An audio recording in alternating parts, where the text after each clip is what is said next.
Hello everyone, আশা করি আপনারা সবাই ভালো আছেন। আমি আপনাদের সাথে একটা ভিডিও শেয়ার করতেছি। এটা হলো Château de Sceaux, প্যারিসের উদ্দেশ্যে অবস্থিত। এটাকে অনেকে পার্ক দে সু বলে। তো এটাতে যাওয়ার জন্য আপনাদের প্রথমে যেটা করতে হবে, RER B ধরে সু স্টেশন নামে একটা আছে, ওইখানে নামতে হবে। এখান থেকে নেমে পায়ে হেঁটে প্রায় 5 থেকে 10 মিনিট লাগবে পার্ক দে সুতে যেতে। তো এখানে যাওয়ার পরে আপনারা এরকম দেখতে পারবেন বিশাল একটা জায়গা জুড়ে এই পার্কটি অবস্থিত। আসলে এই পার্ক দেখার মতো। আমরা একদিনে এটা দেখে শেষ করতে পারিনি, অল্প একটু জায়গা দেখেছি, কিন্তু বিশাল বড় একটা পার্ক। এটা হলো সাতুর বিল্ডিং, যেটা পুরনো, অনেক পুরনো একটা বিল্ডিং। দেখেন লোকজন দৌড়াদৌড়ি করতেছে, অনেকেই বসে রিল্যাক্স করতেছে, রৌদ্রটা উপভোগ করতেছে। দেখেন কত সুন্দর এলাকা, প্রায় একটা এলাকা জুড়ে এই পার্কটি অবস্থিত। তো এটাতে যাওয়ার মেইন উদ্দেশ্য হলো, এটার একটা জায়গা আছে দেখতে ভারী সুন্দর, খুবই সুন্দর, প্রায় সবাই ওইখানে যায়। প্রথমে আমরা খুঁজতেছিলাম যে কোন জায়গা দিয়ে দেখবো এটা কোন জায়গায় অবস্থিত, আসলে আমরা ঠিক জায়গায় আসছি কিনা। তারপরে হাঁটলাম, ভিডিও করলাম কিছু। আপনারা দেখতে পাচ্ছেন অনেকগুলো ভিডিও আমি করেছিলাম, তার মধ্যে একটি আপনাদের সাথে শেয়ার করতেছি। এটাতে যাওয়া আমাদের হুটহাট করে, আমি জানতামই না এই বিষয়ে যে প্যারিসের ভিতরে ফ্রান্সে এইরকম একটা জায়গা আছে এত সুন্দর, মানে দেখার মতো। তো এটাতে গেছিলাম, ওই একটা বাগান দেখছি, ফুলের বাগান, ওই বাগানটা দেখার জন্য। যাওয়ার পরে তো দেখি বিশাল বড়, আমরা বাগানটা খুঁজে পাচ্ছিলাম না। তো প্রথমে এইরকম দেখতে লাগলাম সাতুটা, শুধু এক সাইড দেখতে পারছি। তারপরে এই রাস্তা দিয়ে আমরা উদ্দেশ্যহীনভাবে চলাফেরা করতেছি, যে কোথায় বাগান আমরা জানি না, কিন্তু তারপরেও হাঁটাচলা করতেছি বাগানের ভিতর দিয়ে। গাছগাছালিগুলো এত সুন্দর, মানে দেখার মতো। দেখেন তারা যে একটা জিনিস বানাইছে কত সুন্দর করে, এখানে বসলেই এই রিল্যাক্স হয়ে যায় মনটা। আমরা যারা কাজে কর্মে ব্যস্ত থাকি, সময় পাই না, প্রত্যেক দিন কাজ বাসা করতে করতে মাথা হ্যাং হয়ে যায়। তো সামান্য একটু রিল্যাক্সের জন্য এইসব জায়গাতে আমরা যেতে পারি। সামারে যারা প্যারিসে আসবেন বাইরে দেশ থেকে বা বাইরা এলাকা থেকে, আপনারা এই সাতুতে যেতে পারেন। সাতুটা অনেক বড়, দেখেন। সামারে এই পানিগুলোর মধ্যে না ছোট ছোট বুট থাকে, ওইগুলাতে চড়তে পারবেন আপনারা। আর এখন শুনছি, আমি গেছিলাম গত সপ্তাহে, এই সপ্তাহে শুনছি একটা শুরু হয়েছে, মেলা, এখানে চলতেছে মেলাটা। আপনারা যদি ভিডিও দেখে থাকেন যেতে পারেন এখানে। আস্তে আস্তে আমি আপনাদেরকে নিয়ে যাব আমাদের যে উদ্দেশ্য যেটা ছিল ওইটাতে। দেখলে আপনাদেরই অনেক ভালো লাগবে, মন জুড়িয়ে যাবে। দেখেন গাছগুলা কত সুন্দর, মানে মন জুড়ানো একটা প্রকৃতি। আর আমি প্রাকৃতিক দৃশ্যগুলো অনেক পছন্দ করি।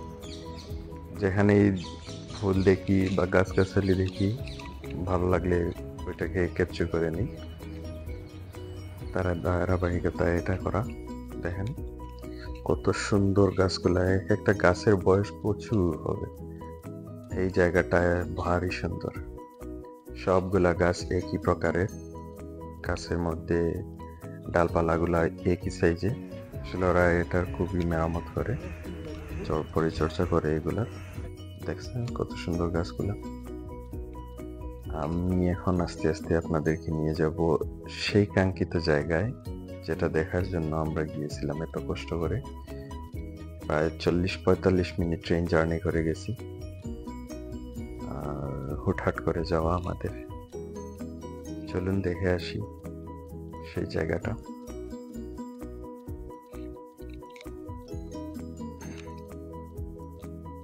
দেখেন ভাইয়েরা কি করতেছে, আমার সাথে ছিলেন কাউসার মামা এবং আমাদের জিল্লু ভাই। দেখেন, এই চলে আসলাম আমরা সেই জায়গায়, যে জায়গার জন্য মানুষ এত এত কষ্ট করে এই জায়গাতে আসে।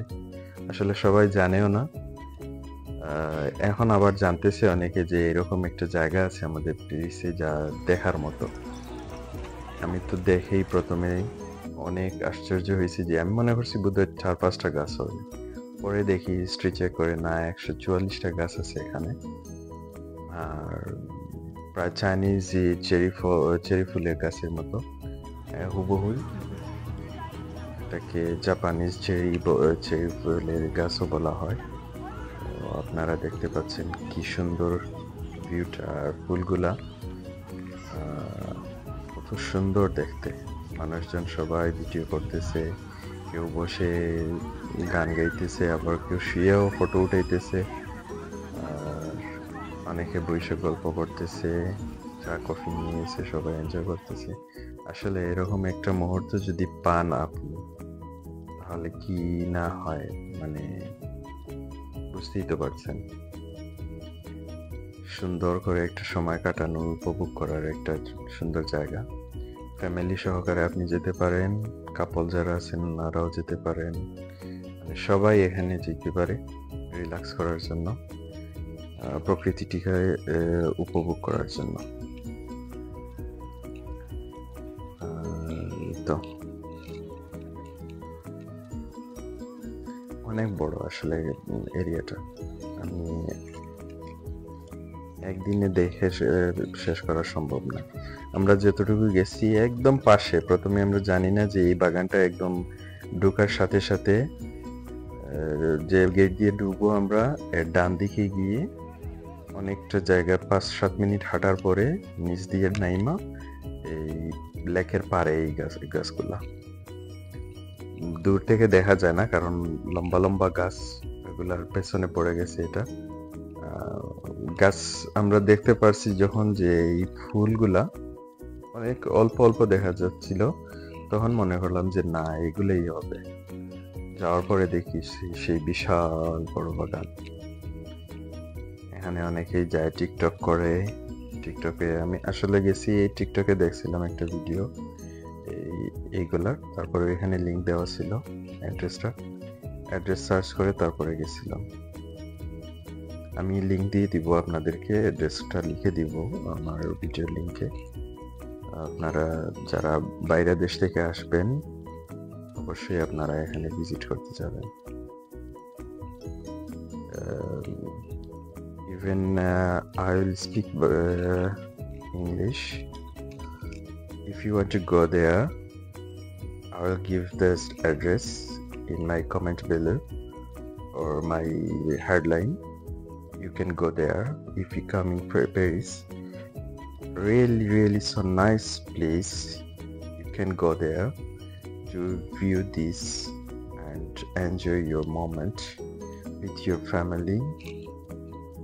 So I will invite everybody to come Paris and see our natural views. This is the Château de Sceaux. So that's it. Thank you সবাইকে। আর আশা করি আপনারা ভিডিওটা শেয়ার করে দিবেন আপনাদের আত্মীয় স্বজন যারা আছে বা বন্ধু বান্ধব যারা দেখতে চায়, তাদেরকে দেখার সুযোগ করে দিবেন। সবাই যেন এখানে আসতে পারে সেই সুযোগটা করে দিবেন। আর সবাইকে স্বাগতম আমাদের প্যারিসের এই জায়গাটিতে দেখার জন্য। আমি আরো ভিডিও নিয়ে আসবো, বিভিন্ন সাতু বা পার্ক বলেন, আর বিভিন্ন টুরিস্ট এরিয়ার ধীরে ধীরে আপনাদের সাথে সবকিছু শেয়ার করব।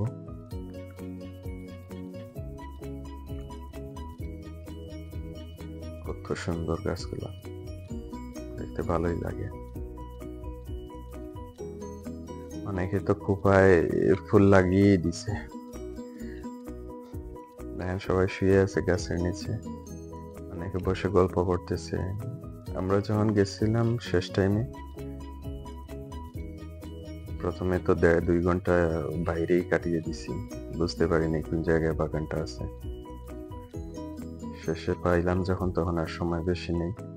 এখানে আমার মোবাইলের চার্জও শেষ হয়ে গেছিল, দেখেন ওরে। আর ফুলের বাগান ছাড়াও গাছের যে ভিউগুলো আছে সেই রকম, মানে দেখার মতো, রিল্যাক্স করার জন্য একদম পারফেক্ট একটা জায়গা। আবারও সবাইকে অসংখ্য ধন্যবাদ। সবাই আমার ভিডিওটা শেয়ার করে দিবেন, যারা আছে সবাইকে দেখার সুযোগ করে দিবেন। এখানে একটা স্পেশাল মোমেন্ট আছে যেটা আমি ভিডিওতে ধারণ করেছি, এটা পরবর্তীতে জানাবো এবং দিয়ে দিব ফেসবুকে বা ইউটিউবে, আপনারা দেখতে পারবেন।